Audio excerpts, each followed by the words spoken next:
Bill of exchange के third part video में आप लोग का स्वागत है।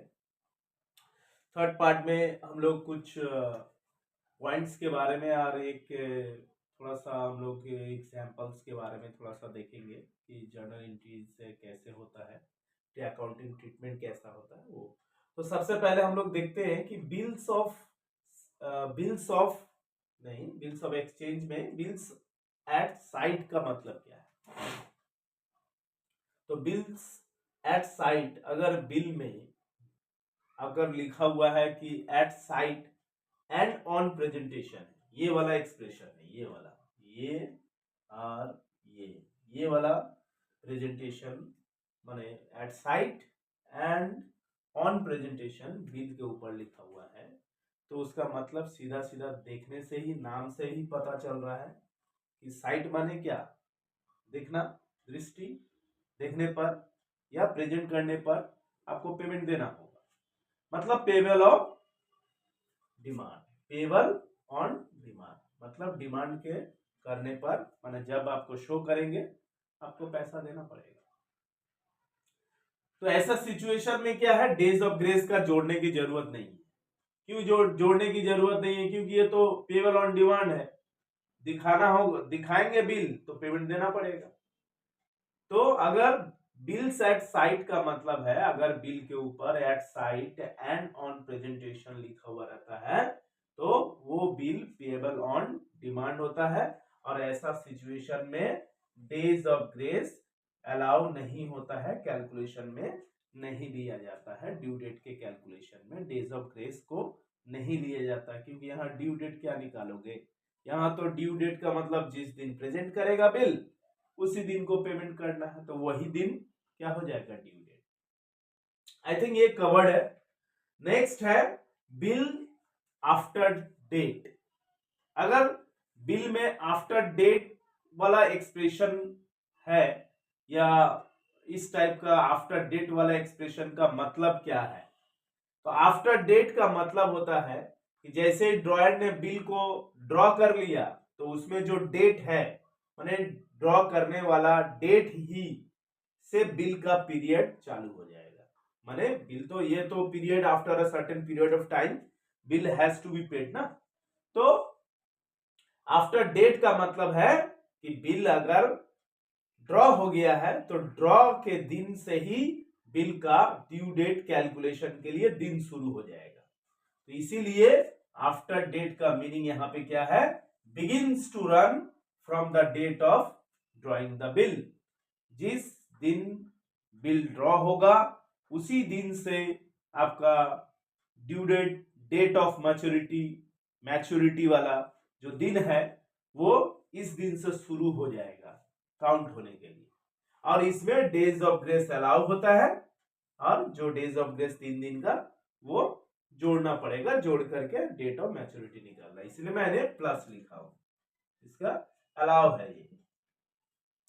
और एक है आफ्टर साइट। आफ्टर साइट का मतलब होता है कि एक्सेप्ट, मान लीजिए ड्रॉ किया है बिल 15 दिन पहले, लेकिन जो ड्रॉई है वो सिग्नेचर उसमें एक्सेप्टेंस उसको दिया है वो 15 दिन या 20 दिन के बाद, तो एक्सेप्टेंस से पकड़ा जाएगा। बिल का जो ड्यू डेट कैलकुलेशन शुरू होगा वो कहां से शुरू होगा, वो आपका acceptance, bill begins to run from the date of acceptance, जिस तारीख को एक्सेप्टेंस दिया वो उसी से शुरू होगा। अब हम लोग थोड़ा बढ़ते हैं अकाउंटिंग ट्रीटमेंट के। अब तो बहुत हो गया, पॉइंट वगैरह समझ लिए, ड्यू डेट कैलकुलेशन समझ गए। शुरू वाला वीडियो में बताया हूं कि जो बिल ड्रॉ करता है वो ड्रॉयर, जिसकी जो एक्सेप्टेंस देता है ड्रॉई, जिसको पेमेंट मिलता है वो पेई कहलाता है। जो जनरली ड्रॉयर को माने पेमेंट मिलना रहता है तो वो पेई होगा। आगे बहुत सारा इसमें लॉजिक्स है, बहुत सारा पॉइंट्स आएंगे कि कब ड्रॉयर पेई नहीं बनेगा, आगे बहुत सारा इंडोर्समेंट, आगे बहुत सारा चीज है। तो धीरे धीरे step by step videos part by part हम लोग उसको देखेंगे, कवर अप करेंगे। अब है अकाउंटिंग ट्रीटमेंट को देखते हैं। अकाउंटिंग ट्रीटमेंट में जब हम लोग जाएंगे तो दो बड़ी बड़ी मेन चीज हमें मिलेंगी। वो है बिल्स रिसीवेबल और बिल्स पेएबल। बिल रिसीवेबल को शॉर्ट में हम लोग बीआर कहते हैं और बिल्स पेएबल को शॉर्ट में हम लोग बीपी कहते हैं। अब यहाँ पे एक ट्रांजेक्शन कुछ थोड़ा एग्जाम्पल्स लिए हैं, बताएं कि कैसा जर्नल एंट्रीज करना है। जब ये जो बिल ऑफ एक्सचेंज वाले क्वेश्चन को आप लोग सॉल्व कीजिएगा तो मेनली ज्यादातर जर्नल एंट्रीज ही पूछता है। तो जर्नल एंट्रीज जब जिसके बुक्स में बना रहा हूं, यहाँ पे मैंने ड्रॉयर्स लिखा है, ड्रॉयर एक्स मान लिया है, suppose X is a drawer, okay, and drawee Y is a drawee here. तो ड्रॉयर है वे बिल को ड्रॉ करने वाला, ये एक्सेप्टेंस गिवर है और ये एक्सेप्टेंस रिसीवर है। और ये अगर बिल अपने पास टिल द मैच्योरिटी डेट माने डेट ऑफ मैच्योरिटी तक अपने पास बिल को रखता है तो पेमेंट भी इसी को ही मिलेगा और ड्रॉयर बिल बी द पेई। तो सबसे पहले क्वेश्चन रहेगा, आगे एग्जांपल से भी बताएंगे, क्वेश्चन डायरेक्ट क्वेश्चन भी सॉल्व करेंगे हम लोग। तो कैसे क्वेश्चन बनाना है वो थोड़ा जान लो। Journal entries in the books of dot dot dot, अगर ड्रॉयर के बुक में भी बनाना होगा जर्नल एंट्री, बोल सकता है एज पर द क्वेश्चन आपको करना है। अगर बोलता है कि make the journal entries in the books of drawer, then आपको ये वाला पोर्शन ही करना है। अगर लिखता है कि make the journal entries in the books of both the parties, तो आपको दोनों में लिखना है। तो जब क्वेश्चन बनाने जाइएगा तो लिखिएगा journal entries in the books of, किसके खाते में बना रहे हैं उसका वहां पे नाम लिखाएगा, क्वेश्चन में दिया रहेगा वहीं यहीं पे भर देना है। उसके बाद ट्रांजेक्शन क्वेश्चन पढ़ेंगे। क्वेश्चन में अगर लिखा हुआ है कि कोई यहाँ पे एक्स राम श्याम, कोई भी कंपनी का नाम, कोई भी पार्टनरशिप का नाम, कुछ भी हो सकता है, कोई भी नाम आ सकता है। तो कोई भी नाम अगर मान लीजिए यहाँ दिया कोई भी व्यक्ति का, जनरली मान लीजिए कि व्यक्ति का ही नाम दिया। यहाँ पे चूंकि मैं अपने से बुक से ही उठाया हूँ, कोई बात नहीं, बोलने में कोई क्या दिक्कत है, बुक से ही सब पढ़ा रहा हूँ। तो एक्स क्या है, एक्स मान लिया हूं, X sold goods to Y. तो एक्स ने गुड्स को बेचा है किसको, वाई में। तो आप लोग को पता है जब नाम रहता है तो हम लोग क्रेडिट सेल समझते हैं। तो एक्स ने गुड्स बेचा है वाई को, तो वाई के लिए परचेज है, एक्स के लिए सेल है। तो ड्रॉयर है एक्स, ठीक है, चूंकि जो बेचता है वही ड्रॉ करता है बिल को। तो सबसे पहले लेकिन हम लोग जो नॉर्मल एंट्री हम लोग जर्नल का करते हैं सेल का, ये करेगा बंदा सेल का, चूंकि ये सेल किया, ये बंदा करेगा परचेज का क्योंकि वाई परचेज किया है। तो वाई टू सेल्स अकाउंट होगा being goods sold to Y, ये नरेशन है, ये बिंग लिख करके जोड़ देना है। यहाँ पे गुड्स सोल्ड ऑन क्रेडिट भी लिख सकते हैं, मैं लिख दिया हूं सोल्ड टू वाई, तो there is no issue on that. तो यहाँ पे है, अब वाई क्या करेगा, यहाँ पे purchases account debit to x, तो Bing goods purchase from x. तो ये वाला एंट्री खत्म, पहले एंट्री खरीद बिक्री का एंट्री हो गया। अब यहाँ चूंकि नाम है तो इसका मतलब ये क्रेडिट सेल्स किया है, बदले में तो पैसा नहीं आया। और यहाँ पे एक्स है, यहाँ पे एक्स को इसने क्रेडिटर बनाया है, इसका मतलब कि वाई ने एक्स को पेमेंट नहीं दिया है, तभी तो बिल ऑफ एक्सचेंज आ रहा है। बिल तो क्रिएट होगा तभी तो, क्योंकि उधार खरीद बिक्री में ही बिल का जन्म होता है। अब ने क्या किया, पेमेंट तो मिला नहीं, तो एक्स ने क्या कर दिया, बिल जनरेट कर दिया और वाई ने एक्सेप्टेंस भी दे दिया, चाहे सर्टेन पीरियड ऑफ के लिए, वो यहाँ पे मेंशन नहीं, वो तो बुक में रहेगा, वो डेट डालने के लिए, ठीक है।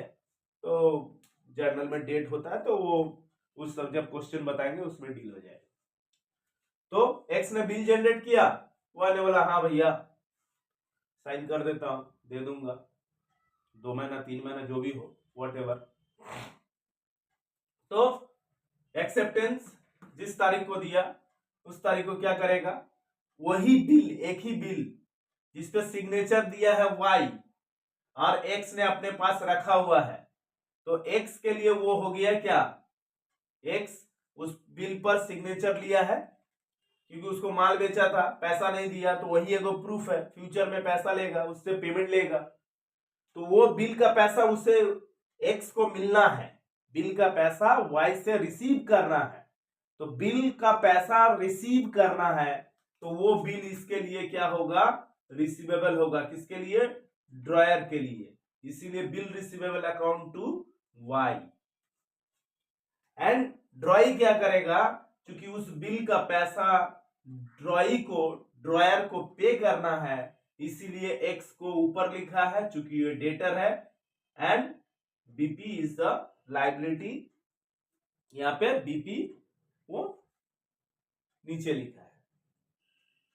तो बिंग कब क्या करना, being acceptance receipt, acceptance receipt के समय ये एंट्री करना है, ड्रॉई क्या करेगा, बिंग एक्सेप्टेंस गिवन के समय ये एंट्री करेगा।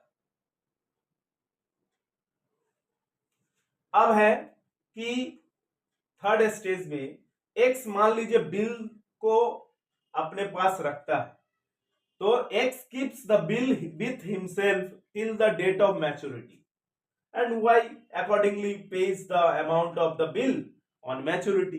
कोई बात नहीं, तो ये अब बीआर के बदले क्या आ जाएगा, कैश या चेक से। जनरली कैश से पेमेंट होता नहीं है, कैश से पेमेंट होता तो कैश आ जाता, जनरली अब तो सब चेक से ही होता है, तो bank is authenticate to write there. तो बैंक अकाउंट, क्योंकि बैंक अकाउंट में चेक मिला भी, वो बैंक अकाउंट में पैसा जाएगा, तो उसमें भी बहुत सारे है, लेकिन फिलहाल यही समझिए कि bank account to BR, bill receivable account. तो नरेशन दे देना है, being payment received on maturity, और वो लिखेगा क्या, बीपी को खत्म करेगा, तो BP account debit to bank account, being paid the bill, paid the amount of bill यहां कर सकते हैं, paid the amount of bill on maturity, हो गया, काम खत्म। आई थिंक अब ये सारा जानकारी देने से अभी जो पार्ट 1 वाला वीडियो, पार्ट 2 वाला और पार्ट 3 वाला वीडियो, ये तीनों वीडियो से हमको लग रहा है कि आप बिल ऑफ एक्सचेंज आप लोग शुरू कर सकते हैं। बीच बीच में आगे आएगा, प्रोमिसरी नोट वाला आएगा, इंडोर्समेंट आएगा, और भी बहुत सारा टॉपिक्स और पॉइंट्स आएगा, तो उसको पार्ट बाई पार्ट हम उसको शॉर्ट आउट करेंगे। आप लोग हमारे इस चैनल के साथ जुड़े रहिए, और वीडियो अच्छा लगा, थोड़ा बहुत भी अच्छा लगा, तो please subscribe and like and share. Thank you.